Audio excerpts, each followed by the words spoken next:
할렐루야. 여러분 아침 식사 하셨습니까? 일부 예배 오신 분들 물어보니까 이 시간에 어떻게 식사를 하고 오냐고. 이른 아침에 오신 분들은 식사를 하기가 힘드시죠. 여러분, 우리는 먹어야 살고 또 먹는 것이 즐거움이고 기쁨입니다. 온 인류는 지금까지 보편적으로 먹고 살아가던 그런 음식의 재료들이 있습니다. 우리는 쌀을 먹고 또 서양 사람들은 밀을 먹고 공통적으로 채소와 육류를 다 같이 먹게 되죠. 그런데 어떤 사람들은요, 보통 사람들이 먹지 않는 아주 특이한 음식의 재료들을 먹는 사람들이 있어요. 해외 다큐멘터리나 어떤 영상들을 보면 저런 걸 먹나? 어떤 혐오성 식재료를 먹는 사람들이 있는 것을 보게 됩니다. 특히 그런 사람들의 어떤 비상식적인 행동이나 또는 혐오성 식품을 먹는 비정상적인 이런 식생활들을 몬도가네라고 불러요. 우리 중국 사람들은 음식 재료가 너무 다양하죠. 그래서 이런 말이 있습니다. 중국 사람들은 책상 다리만 빼놓고 다 먹는다. 모든 게 다 음식의 재료가 되는 거예요. 여러분, 우리나라 사람들도 거기에 둘째가라면 서러워할 정도로 우리 사람들의 특징이 뭐냐면 내 몸에 보신이 되는 것은 다 잡아먹는다. 다 잡아먹는다. 동물의 고기서부터 시작해서 나무의 뿌리, 사계절 내내 다 찾아서 먹는 것이 한국 사람들의 특징이에요. 그런데 가끔 직접은 못 봤습니다만은 TV를 통해서 동물의 피가 몸에 좋다라고 하면서 그 피를 내어서 그걸 그 자리에서 여러분 마시는 사람들을 보았어요. 저는 보면서 정말 저 피가 그렇게 먹으면 효력이 있을까? 저는 오히려 병이 날 것 같아요. 위생적이지 않은 그런 거 먹게 되면 오히려 더 큰 질병에 걸리지 않을까라는 생각을 하게 됩니다. 여러분, 사람들에게 주어진 음식의 거리들과 재료들이 많은데 특별히 오늘 본문에서는 이제 약속의 땅을 목전에 두고 하나님께서 너희가 그 땅에 들어가서 짐승을 잡을 때, 고기를 먹을 때 이런 규례를 지켜서 짐승을 잡고 고기를 먹으라 라고 말씀을 주십니다. 사실 고기를 먹게 된 것은 노아의 홍수 바로 이후 때입니다. 하나님은 홍수 후에 노아에게 언약을 맺으시면서 이제 그동안 채식을 했던 사람들에게 이제부터는 고기도 너희의 먹을거리가 될 것이다. 창세기 9장 3절에 말합니다. 모든 산 동물은 너희의 먹을 것이 될지라 채소같이 내가 이것을 다 너희에게 주노라. 아멘. 홍수 이후에 우리는 육류를 섭취하게 되었어요. 그리고 살아있는 모든 동물은 말씀에 의하면 다 너희가 먹을 수 있는 재료들이다. 오늘 본문은 그 식재료 가운데 가축, 짐승을 하나님이 고기로 주시면서 이 짐승을 너희가 약속의 땅에서 어떻게 도축할 것이며 그것을 그곳에서 지켜서 먹을 것이냐. 실은 이미 이 고기를 먹는 규례는요, 출애굽기 17장 말씀에 먼저 주셨어요. 너희가 고기를 잡을 때, 짐승을 잡을 때 이렇게 해라. 고기를 먹을 때 이렇게 먹어라. 이제 광야 40년의 시절이 다 지나갔습니다. 레위기 말씀에 광야에서의 음식의 규례가 아닌 이제는 약속의 땅에서의 음식의 규례를 조금 변경된 규례를 하나님이 오늘 본문에 주고 계십니다. 첫 번째로 하나님은 짐승을 잡는 규례를 변화시켜 주었어요. 사람들은 나는 자유롭게 살아가고 싶은데 자꾸 나를 뭔가로 제한받으며 억압되게 사는 것을 대단히 불편해하고 싫어합니다. 규제라고 말하는 규제. 어떤 일이나 또 어떤 행동에 대해서 우리로 하여금 끊임없이 그것을 옭아매는 것. 그런데 이런 규제는요, 실은 있어야 되는 이유는 큰 틀 안에서 이 규제는 분명한 뜻이 있기 때문이에요. 하나님이 먹을 것과 먹지 못할 것이라는 규제를 준 것은 우리로 하여금 그냥 단순히 어떤 음식의 종류를 제한한 게 아니라 그 속에는 하나님의 큰 뜻이 들어있다는 거예요. 우리나라의 대표적인 규제가 여러분 부동산 정책 가운데 그린벨트 아닙니까? 내가 아무리 좋은 땅을 가지고 있다 할지라도 그린벨트에 묶여 있으면요, 그 규제 지역이에요. 내 땅이지만 건축을 할 수가 없어요. 허가가 안 나요. 왜 내 땅인데 그걸 못 짓게 하냐? 그건 그린벨트라는 규제가 가지고 있는 큰 뜻이에요. 적어도 이쪽은 녹지로서 보존해야 된다. 그래서 국가가 관리해서 모든 사람들이 이것을 누릴 수 있도록 해야 된다. 그래서요, 개인의 권리를 규제로 하여금 묶어놓았습니다. 자, 광야 40년 동안에 하나님은 이스라엘 백성들에게 짐승을 잡고 먹는 규제를 주셨어요. 그게 어떤 규정이었느냐? 짐승은 아무 곳에서나 잡을 수가 없도록 하셨습니다. 반드시 이 짐승을 잡기 위해서는 자기 장막에 있다가도 하나님의 회막 앞에 와서 짐승을 잡아야 됐었어요. 지금 우리나라도 마찬가지죠. 소나 돼지 이런 가축을 도축하기 위해서는 함부로 도축하면 안 돼요. 도축장에 가서 정식으로 그걸 잡는 것처럼 하나님은 광야 40년 동안에 반드시 회막문으로 짐승을 데리고 와서 하나님께 제사를 드리고 난 이후에 짐승을 먹도록 했습니다.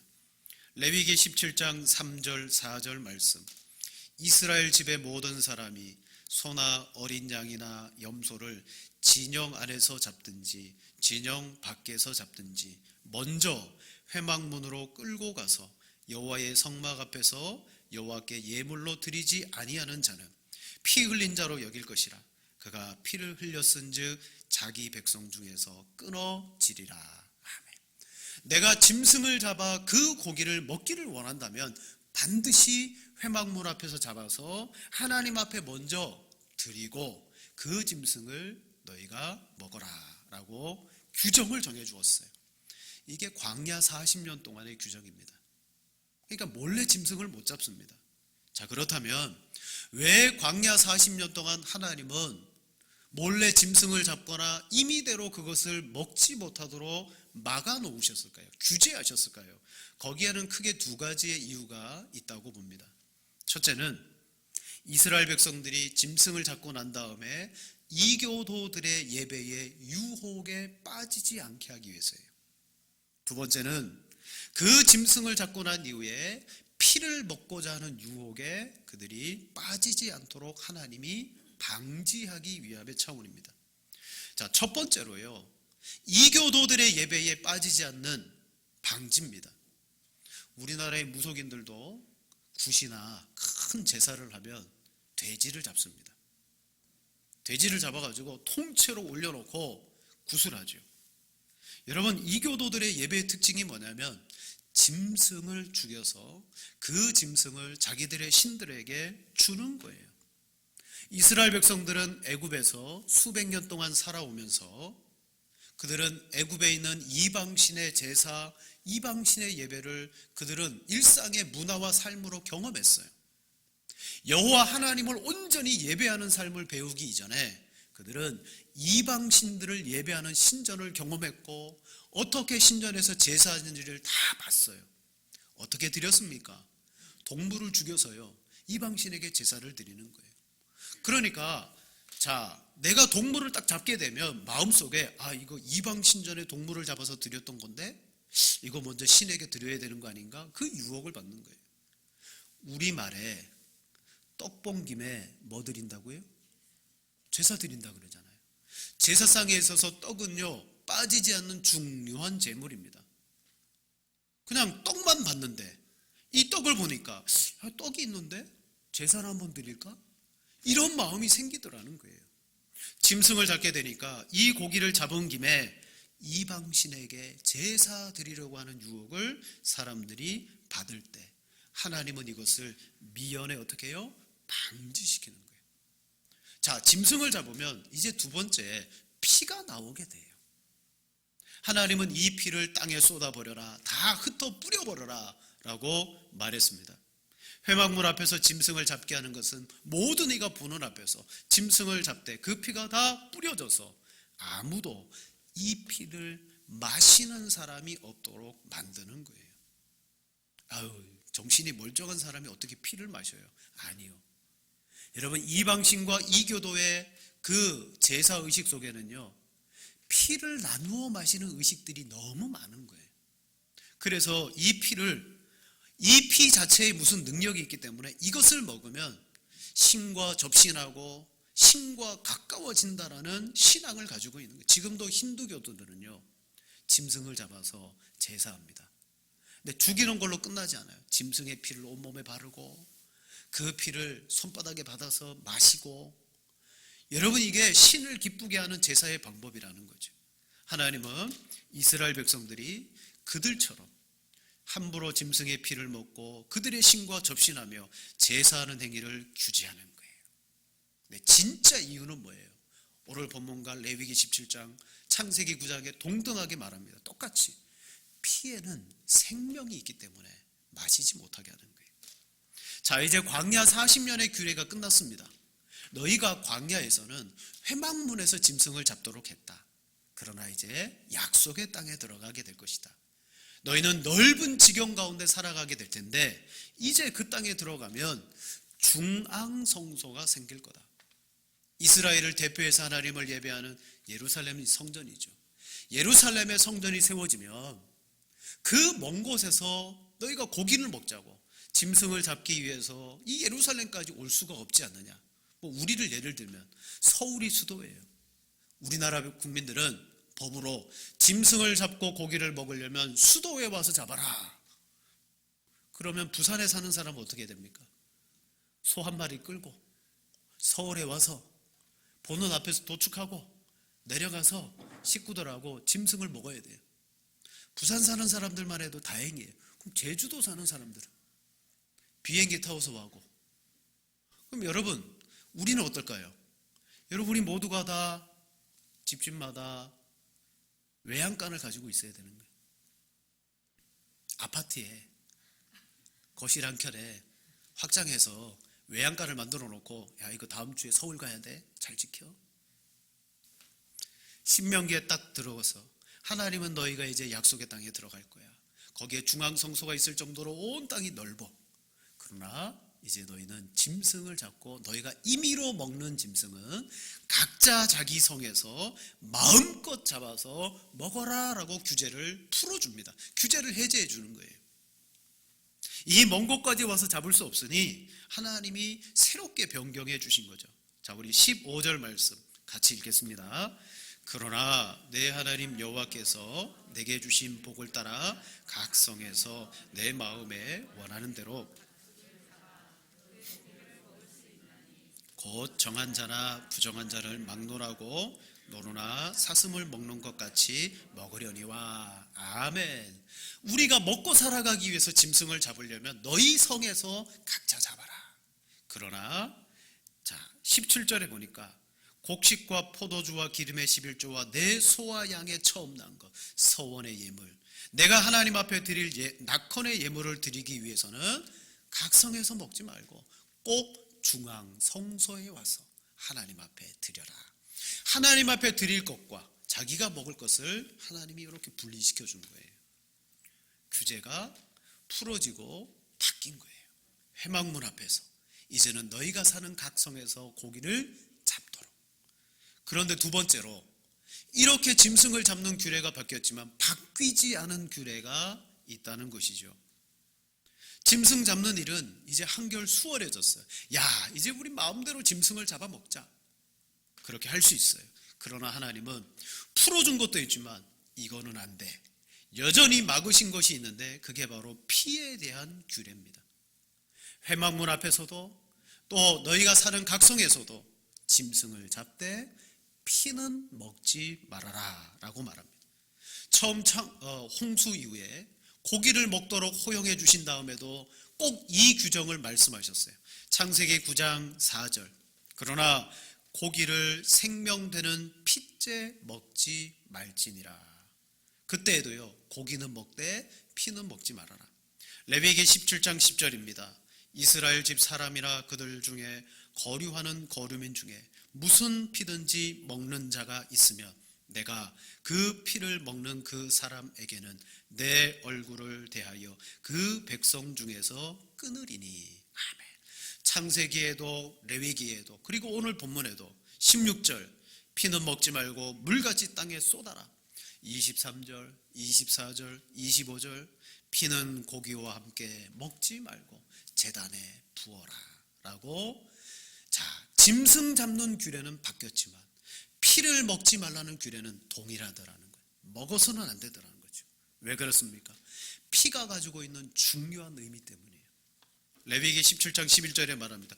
육체의 생명은 피에 있음이라. 하나님이 모든 생명들을 만드실 때 다 그 속에 피를 넣어주셨는데 우리는 왜 이 피가 생명인지를 규정할 수는 없어요. 아무리 과학이 발달됐다 할지라도 피를 통하여 피가 도대체 왜 생명인가를 찾아낼 수는 없어요. 사람에게 영혼이 있지만 과학이 영혼을 찾아낼 수 없듯이 분명히 하나님은 피 속에 생명이 있다라고 그렇게 선언하셨습니다. 말씀하셨습니다. 피가 바로 생명의 근원이다. 그러므로 피를 먹지 말라. 피는 그 생명인즉. 여러분, 모든 생명은 하나님께로부터 나왔습니다. 우리도 생명이잖아요. 하나님께로부터 나왔어요. 하나님은 우리에게 자, 너희에게 맡기는 것은 동물의 고기다. 이제부터는 마음껏 고기를 잡아서 너희가 먹을 수 있다. 그건 내가 너희에게 준 음식이기 때문이다. 그러나 내가 너희에게 동물의 고기는 주었으나 피까지는 주지 않았다. 하나님 피는 주지 않으셨어요. 고기까지가 너희의 것이며 생명되는 피는 나의 것이니 결코 너희는 그 피를 마셔서는 안 된다. 즉 인간에 주신 권한이 있잖아요. 다스려라, 정복하라. 우리는 짐승을 잡아가지고 그 고기를 우리의 것으로 취할 수는 있으되 피를 하나님이 취하지 못하도록 막으셨다라는 것입니다. 고기는 허용되었어요. 그러나 피를 먹는 것은 그 짐승의 생명을 먹는 것과 같다는 거죠. 그래서 결코 피를 못 먹게 하시고 이 피를 다 흘려버리게 하셨어요. 만약 피를 먹으면 어떻게 되느냐? 내가 그 피를 너에게서 찾을 거다. 하나님은 동물의 피든 사람의 피든 그 사람의 피를 내어서 함부로 죽이는 것을 원래는 허용하지 않았습니다. 창세기 9장 5절에 말합니다. 내가 반드시 너희의 피, 곧 너희의 생명의 피를 찾으리니 짐승이면 그 짐승에게서 사람이라 사람의 형제면 그에게서 그 생명을 찾으리라. 다른 사람의 피를 흘리면 그 사람의 피도 흘릴 것이니 이는 하나님이 자기 형상대로 사람을 지으셨음이니라. 아멘. 우리가 누군가의 피를 흘리게 되면 하나님은 그 생명의 피를 내 피로 갚겠다. 내 피로 찾아가시도록 하겠다라고 말합니다. 자, 고기를 먹는 것은 규제가 완화되었어요. 고기를 잡는 것은 규제가 바뀌었어요. 하지만 약속의 땅에 들어가도 피를 먹지 말아야 된다는 규정은 동일합니다. 오늘 본문에 계속해서 반복해서 말합니다. 23절에 말하죠. 다만 크게 삼가서 그 피는 먹지 말라. 피는 그 생명인즉 내가 그 생명을 고기와 함께 먹지 못하리니. 아멘. 피에는 하나님이 생명이라는 중요한 의미를 부여해 놓았기 때문에 혹 너희가 먹기 위해서 살기 위해서 동물은 잡지만 피는 다 쏟아버릴 것을 말씀하셨어요. 자, 정리하자면 하나님은 오늘 우리에게 마음껏 짐승을 잡아서 먹도록 음식에 대한 자유를 주셨어요.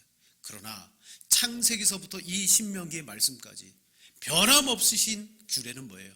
피 건들지 마, 피 흘리지 마, 피 먹어서는 안 돼. 왜냐? 세 번째입니다.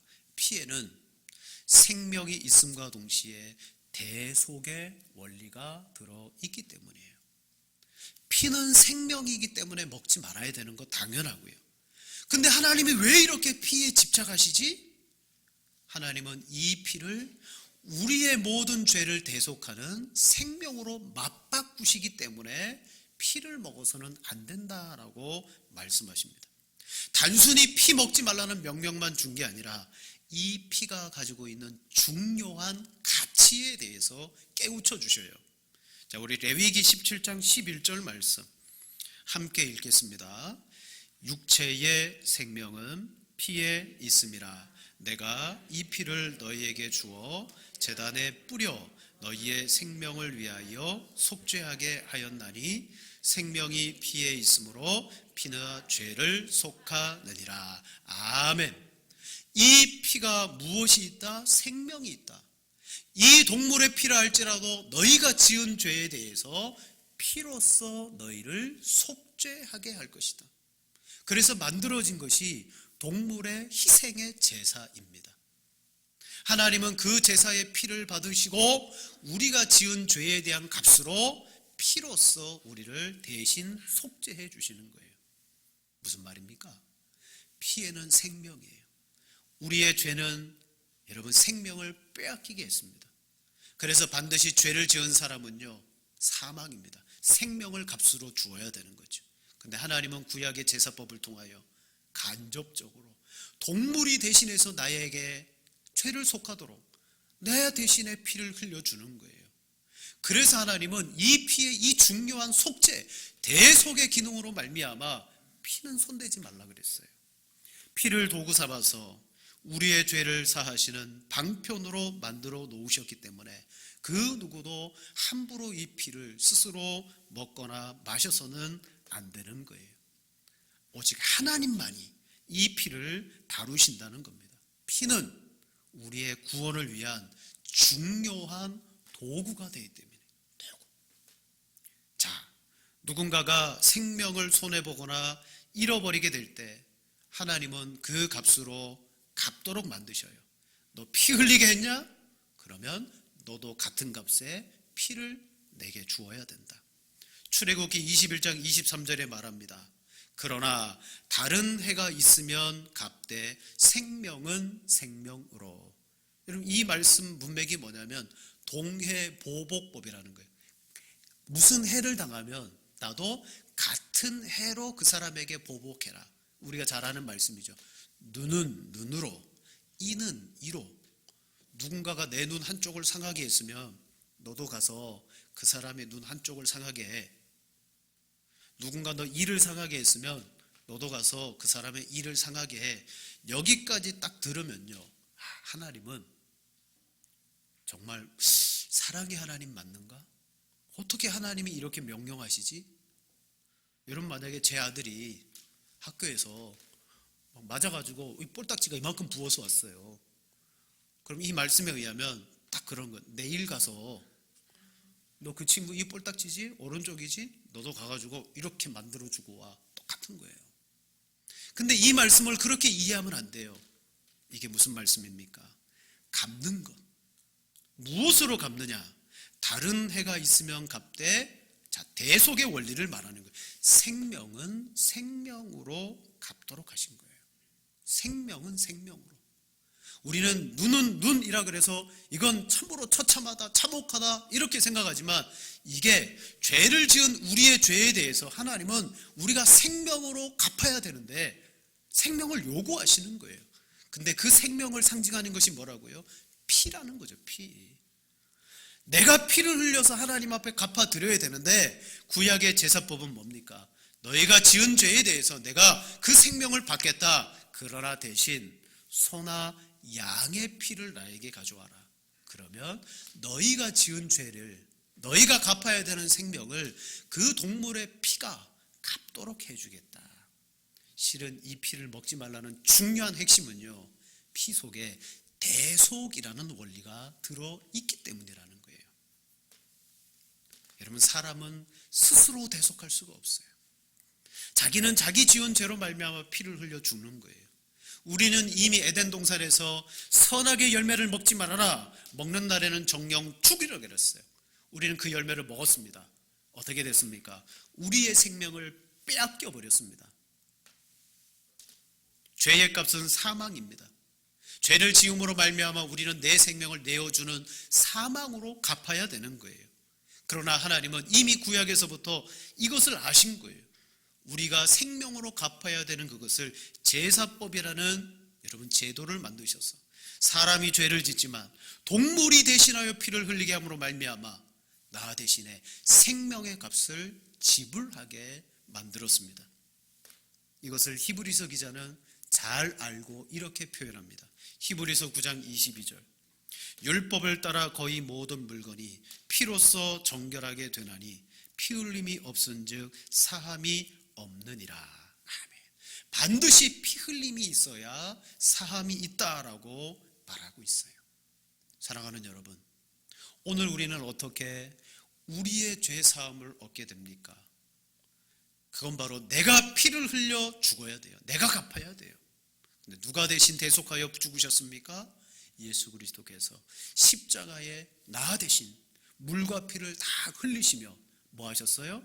주님이 생명을 주심으로 내가 갚아야 될 생명을 주님이 갚아 주셨어요. 이때 예수님이 흘리신 그 피가 생명이 되는 거예요.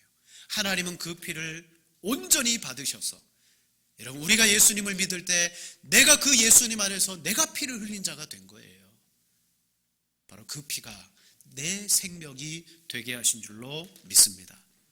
오늘 본문 말씀에 모세 율법에는 분명히 피의 규례는, 바뀌지 않은 피의 규례는 그걸 다 쏟아 버려야 됐어요.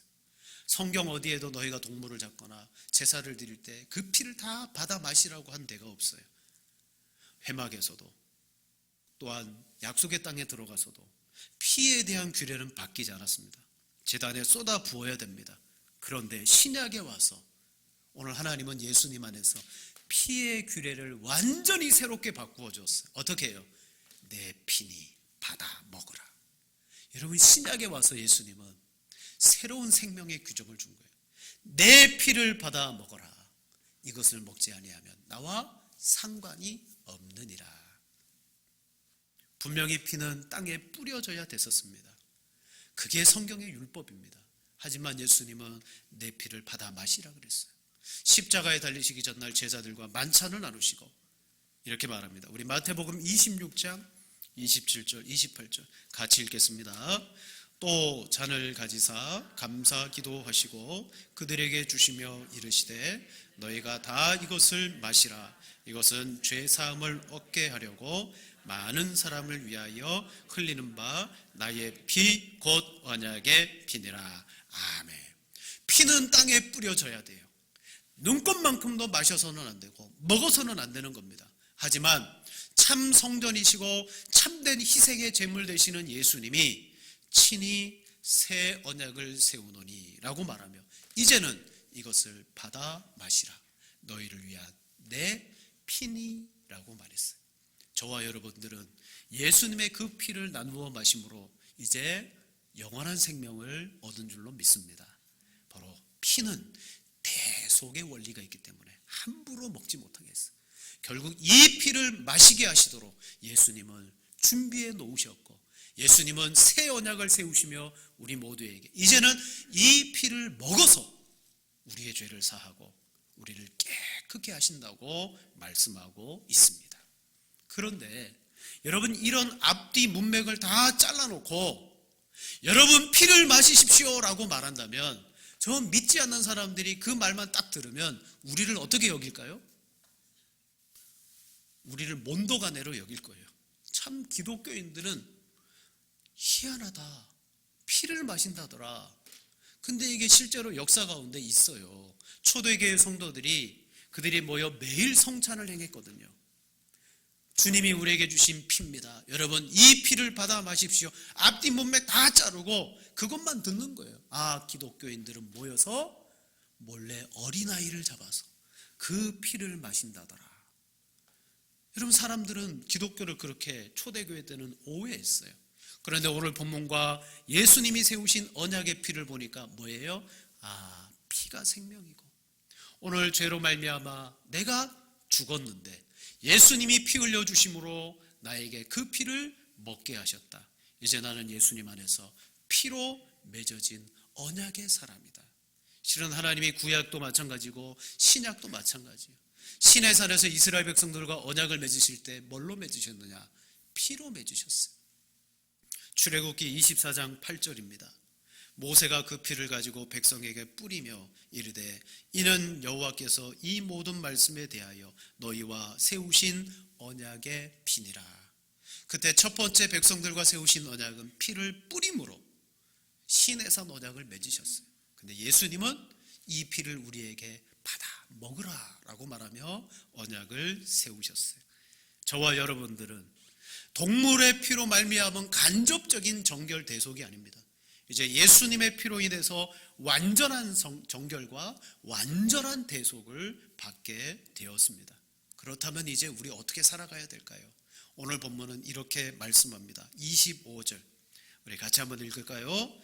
너는 피를 먹지 말라. 내가 이같이 여호와께서 의롭게 여기시는 일을 행하면 너와 내 후손이 복을 누리리라. 아멘. 여기서 피를 먹지 말아라 라는 것은 동물의 피를 먹지 말라는 첫 번째 전제가 있습니다만은 이 말 속에 창세기의 말씀과 연결해서 동물의 피면 동물에게서, 사람의 피면 사람에게서 내가 찾으리니 라고 말했어요. 즉 피가 생명입니다. 여러분, 하나님은 오늘 우리에게 동물이라 할지라도 그 피를 지켜주라고 그러고 사람의 피도 마찬가지입니다. 저와 여러분들이 그리스도 예수 안에서 여러분 회복되고 구원받았습니다. 뭘 하라? 피를 존중히 여기라는 거예요. 피를 존중히 여겨라. 피는 생명입니다. 생명을 가지고 있는 사람, 그 사람에 대해서 존중히 여길 때 하나님이 우리를 존중히 여겨주시리라. 너와 내 자손이 복을 받을 것이니라. 여러분, 모든 보편적인 인류에게 하나님이 주시는 말씀이에요. 내 곁에 있는 이웃의 피를 보이지 않게 해라. 여러분, 다른 사람의 피를 보이는 일이 너무 많아요. 우리 흔히 내 눈에서 피눈물 나게 했다 그런 말 있잖아요. 내 눈에서. 우리는 알게 모르게 수많은 사람들의 눈에서 피눈물을 흘리게 해요. 억울하게 만들게 하고 원통하게 만들게 하고. 여러분, 그러나 우리는 어떻게 해야 됩니까? 하나님의 생명을 가진 저 사람의 피를 존중히 여겨야 되는 거예요. 그 사람의 피를 흘리게 해서는 안 돼요. 도리어 우리는 그 사람의 생명이 살아갈 수 있도록 도와주어야 돼요. 그래서 그리스도인들은 더 섬겨야 되고 나누어야 돼요. 내 곁에 있는 소자가 목말라 죽어갈 때 냉수 한 그릇 대접하여 주는 것이 아무것도 아닌 것 같지만 그 냉수 한 그릇이 그 소자의 생명을 살리는 일이 되는 줄로 믿습니다. 여러분, 하나님은 이와 같이 피를 가진 존재에 대하여 존중히 여길 때 하나님은 우리를 존중히 여겨서 너와 내 자손에게 복을 주겠다라고 말합니다. 두 번째로, 예수님은 우리를 위해서 피를 흘려 죽으셨어요. 그리고 이 피를 흘리시기 위해서 예루살렘 성에서 도성 바깥으로 나가셨어요. 그래서 히브리서 기자는 이것을 가지고 우리에게 이제 이렇게 살아가야 된다라고 적용합니다. 우리 마지막으로 히브리서 13장 12절 16절 한 절씩 교독하겠습니다. 제가 먼저 봅니다. 그러므로 예수도 자기 피로써 백성을 거룩하게 하려고 성문 밖에서 고난을 받으셨느니라. 네. 13절 안 넘어가면 제가 읽어드리겠습니다. 그런즉 우리도 그 치욕을 짊어지고 영문 밖으로 그에게 나아가자. 우리가 여기에는 영구한 도성이 없으므로 장차 올 것을 찾나니 그러므로 우리는 예수로 말미암아 항상 찬송의 제사를 하나님께 드리자. 이는 그 이름을 증언하는 입술의 열매니라. 오직 선을 행함과 서로 나누어 주기를 잊지 말라. 하나님은 이 같은 제사를 기뻐하시느니라. 아멘. 예수님은 우리를 위하여 피를 흘리시기 위해서 뭐했다? 영문 밖으로 나아갔다. 또한 우리도 이 치욕을 짊어지고 영문 밖으로 나아가자. 여기에는 영구한 도성이 없다. 세상을 말하는 거예요. 이 세상에는 영구한 도성이 없다. 그러므로 우리는 예수로 말미암아 찬송의 제사를 하나님께 드리며 입술에 증언하는 열매를 맺으며 오직 선을 행함으로 서로 나누어 주기를 잊지 말며 하나님은 이 같은 제사를 기뻐하시느니라. 이제는 동물을 잡는 제사가 아닙니다. 예수님의 피를 받아 먹고 마심으로 우리는 찬송의 제사를 드리고 성과 그리고 서로 나누어 주는 하나님이 받으시는 이 같은 제사를 드리는, 그게 하나님이 기뻐하신다고 말합니다. 여러분, 삶의 제사를 드릴 수 있는 그런 믿음의 성도, 제사장적인 삶을 살아가셔야 될 줄로 믿습니다. 그런 은혜 받은 성도가 되시기를 주님의 이름으로 축원을 드립니다.